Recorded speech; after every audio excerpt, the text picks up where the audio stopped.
ओम नमो भगवते वासुदेवाय। दोस्तों, 7वां अध्याय सुनने से पहले उसके महत्व को जरूर सुनना चाहिए। भगवान शिव कहते हैं, पार्वती, अब मैं तुमको 7वें अध्याय का महत्व बतलाता हूँ, जिसे सुनकर कानों में अमृत राशि भर जाती है।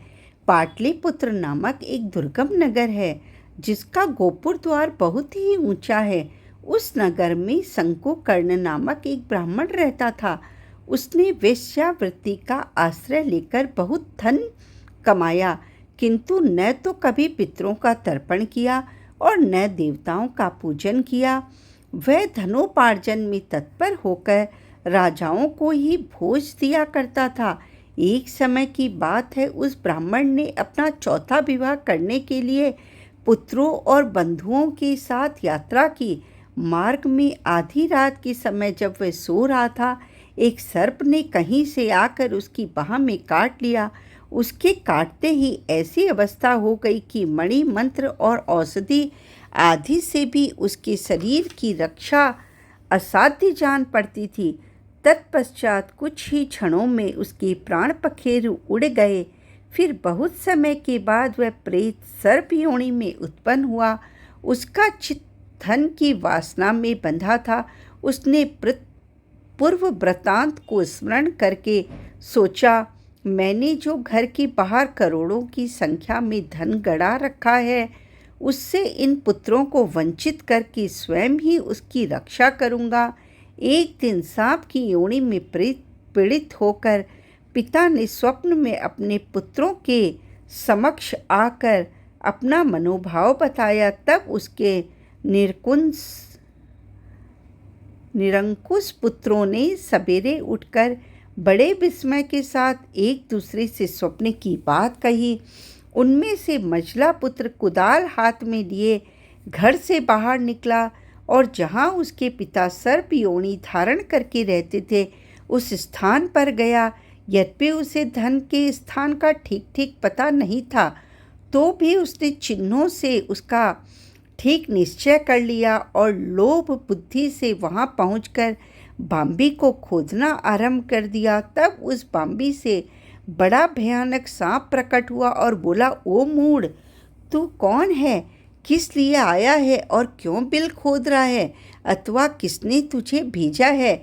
ये सारी बात मेरे सामने बता। पुत्र बोला, मैं आपका पुत्र हूँ। मेरा नाम शिव है। मैं रात्रि में देखे हुए स्वप्न से विस्मित होकर यहाँ सुवर्ण लेने के कौतूहल से आया हूँ। पुत्र की वाणी सुनकर सांप हंसता हुआ उच्च स्वर से इस प्रकार स्पष्ट बोला कि यदि तुम मेरा पुत्र है तो मुझे शीघ्र ही बंधन से मुक्त कर। मैं पूर्व जन्म के गाड़े हुए धन के लिए ही सर्प योनि में उत्पन्न हुआ हूँ। पुत्र ने पूछा, पिताजी, आपकी मुक्ति कैसे होगी? इसका उपाय मुझे बताइए, क्योंकि मैं इस रात में सब लोगों को छोड़कर आपके पास आया हूँ। पिता ने कहा, बेटा, गीता के अमृतमय 7वें अध्याय को छोड़कर मुझे मुक्ति करने में तीर्थ, दान, तप और यज्ञ भी सर्वथा समर्थ नहीं है। केवल और केवल गीता का 7वां अध्याय ही प्राणियों को जरा, मृत्यु आदि दुखों से दूर करने वाला है। पुत्र, मेरे श्राद्ध के दिन 7वें अध्याय का पाठ करने वाले ब्राह्मण को श्रद्धापूर्वक भोजन करवाओ। इससे निसंदेह मेरी मुक्ति हो जाएगी। वत्स, अपनी शक्ति के अनुसार पूर्ण श्रद्धा के साथ वेद विद्या में प्रवीण अन्य ब्राह्मणों को भी भोजन कराना। सर्प योनि में पड़े हुए पिता के ये वचन सुनकर सभी पुत्रों ने उनकी आज्ञा के अनुसार तथा उससे भी अधिक किया। तब शंकुकर्ण ने अपने सर्प शरीर को त्याग कर दिव्य रेत धारण किया और सारा धन पुत्रों के अधीन कर दिया। पिता ने करोड़ों की संख्या में जो धन बांट कर दिया था, उससे वे सदाचारी पुत्र बहुत प्रसन्न हुए। उनकी बुद्धि धर्म में लगी थी, इसलिए उन्होंने बावली, कुआं, पोखर, यज्ञ और देव मंदिरों के लिए उस धन का उपयोग किया और अन्नशाला भी बनवाई। तत्पश्चात 7वें अध्याय का सदा जप करते हुए उन्होंने मोक्ष को प्राप्त किया। पार्वती, यह तुम्हें 7वें अध्याय का महात्म बतलाया गया है, जिसके श्रवण मात्र से मानव सब पापों से मुक्त हो जाता है। ओम नमो भगवते वासुदेवाय। गीता का 7वां अध्याय। उसके उपरांत श्री कृष्ण भगवान बोले, हे पार्थ, तू मेरे में अनन्य प्रेम से आसक्त हुए मन वाला और अनन्य भाव से मेरे परायण होकर योग में लगा हुआ मुझको ही संपूर्ण विभूति, बल, ऐश्वर्य आदि गुणों से युक्त सबका आत्मस्वरूप जिस प्रकार संशय रहित जानेगा, उसको सुन। मैं तेरे लिए इस रहस्य सहित तत्व ज्ञान को संपूर्णता से कहूँगा कि जिसको जानकर संसार में फिर और कुछ भी जानने योग्य शेष नहीं रहता।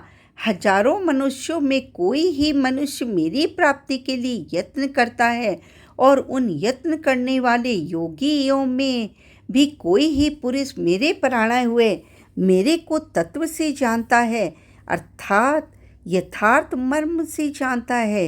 हे अर्जुन, पृथ्वी, जल, अग्नि, वायु, आकाश तथा मन, बुद्धि और अहंकार भी ऐसे ये 8 प्रकार के विभक्त हुई मेरी प्रकृति है।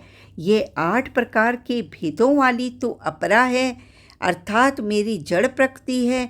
और हे महाभाव, इससे दूसरी को मेरी जीव रूपा परा अर्थात चेतना प्रकृति जान की, जिससे यह संपूर्ण जगत धारण किया जाता है। हे अर्जुन, तू ऐसा समझ कि संपूर्ण भूत इन दोनों प्रकृतियों से ही उत्पत्ति वाले हैं, और मैं संपूर्ण जगत का उत्पत्ति और प्रलय रूप हूँ, अर्थात संपूर्ण जगत का मूल कारण हूँ। इसलिए हे धनंजय, मेरे से सिवा किंचित मात्र भी दूसरी वस्तु नहीं है। ये संपूर्ण जगत सूत्रों के मणियों के सदृश मेरे में गुथा हुआ है। हे अर्जुन, जल में मैं रस हूँ, और चंद्रमा और सूर्य में मैं प्रकाश हूँ, और संपूर्ण वेदों में ओंकार हूँ, तथा आकाश में शब्द और पुरुषों में पुरुषत्व हूँ। पृथ्वी में पवित्र गंध और अग्नि में तेज हूँ, और संपूर्ण भूतों में उनका जीवन हूँ, अर्थात जिससे वे जीते हैं वह मैं हूँ, और तपस्वियों में मैं तप हूँ। हे अर्जुन, तू संपूर्ण भूतों का सनातन कारण मेरे को ही जान। मैं बुद्धिमानों की बुद्धि और तेजस्वियों का तेज हूँ। हे भरतश्रेष्ठ, मैं बलवानों का आसक्ति और कामनाओं से रहित बल अर्थात सामर्थ्य हूँ, और सब भूतों में धर्म के अनुकूल अर्थात शास्त्र के अनुकूल काम हूँ। और भी जो सत्व गुण से उत्पन्न होने वाले भाव हैं, और जो रजोगुण तथा तमोगुण से उत्पन्न होने वाले भाव हैं, उन सब को तुम मेरे से ही होने वाले हैं ऐसा जान। परंतु वास्तव में उनमें मैं और वे मेरे में ही हैं। गुणों के कार्य रूप सात्विक, राजस और तामस, सात्विक, राजस और तामस, इन तीनों प्रकार के भावों से अर्थात राग, द्वेष आदि विकारों से और संपूर्ण विषयों से ये सब संसार मोहित हो रहा है। इसलिए इन तीनों गुणों से परे मुझ अविनाशी को तत्व से नहीं जानता, क्योंकि यह अलौकिक अर्थात अति अद्भुत त्रिगुणमयी मेरी योग माया बड़ी दुस्तर है। परंतु जो पुरुष मेरे को निरंतर भजते हैं, वे इस माया को उल्लंघन कर जाते हैं, अर्थात संसार से तर जाते हैं। ऐसा सुगम उपाय होने पर भी माया द्वारा हरे हुए ज्ञान वाले और आसुरी स्वभाव को धारण किए हुए और मनुष्यों में नीच और दूषित कर्म करने वाले मूढ़ लोग तो मेरे को ही भजते हैं। हे भरतवंशियों में श्रेष्ठ अर्जुन, उत्तम कर्म वाले अर्थार्थी, आर्त, जिज्ञासु और ज्ञानी अर्थात निष्कामी, ऐसे 4 प्रकार के भक्तजन मेरे को भजते हैं। उनमें भी नित्य मेरे में एकीभाव से स्थित हुए अनन्य भक्ति वाला ज्ञानी भक्त अति उत्तम है, क्योंकि मेरे को तत्व से जानने वाले ज्ञानी को मैं अत्यंत प्रिय हूँ और वह ज्ञानी मेरे को अत्यंत प्रिय है।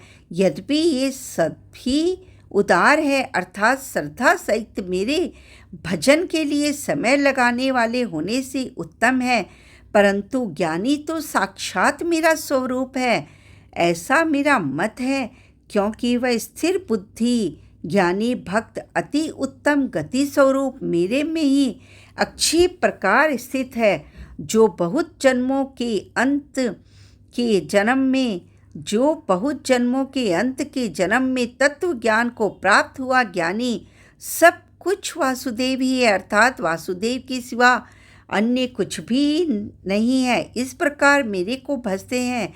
वह महात्मा अति दुर्लभ है। हे अर्जुन, जो विषयासक्त पुरुष है वे तो अपने स्वभाव से प्रेरे हुए तथा उन भोगों को कामनाओं द्वारा ज्ञान से भ्रष्ट हुए उस नियम को धारण करके, अर्थात जिस देवता की पूजा के लिए जो नियम लोकों में प्रसिद्ध है उस नियम को धारण करके अन्य देवताओं को भजते हैं अर्थात पूजते हैं। जो सकामी भक्त जिस देवता के स्वरूप को श्रद्धा से पूजता है उस सकामी भक्त की मैं उस देवता के प्रति श्रद्धा को स्थिर करता हूँ। वह पुरुष उस श्रद्धा से युक्त हुआ उस देवता के पूजन की चेष्टा करता है और उस देवता से मेरे द्वारा ही विधान किए हुए उस इच्छित भोगों को निसंदेह प्राप्त होता है, परंतु उन अल्प बुद्धि वालों को वह फल नाशवान है तथा वे देवताओं को पूजने वाले देवताओं को ही प्राप्त होते हैं और मेरे भक्त चाहे जैसे भी भजे शेष में वे मेरे को ही प्राप्त होते हैं। ऐसा होने पर भी सब मनुष्य भजन नहीं करते।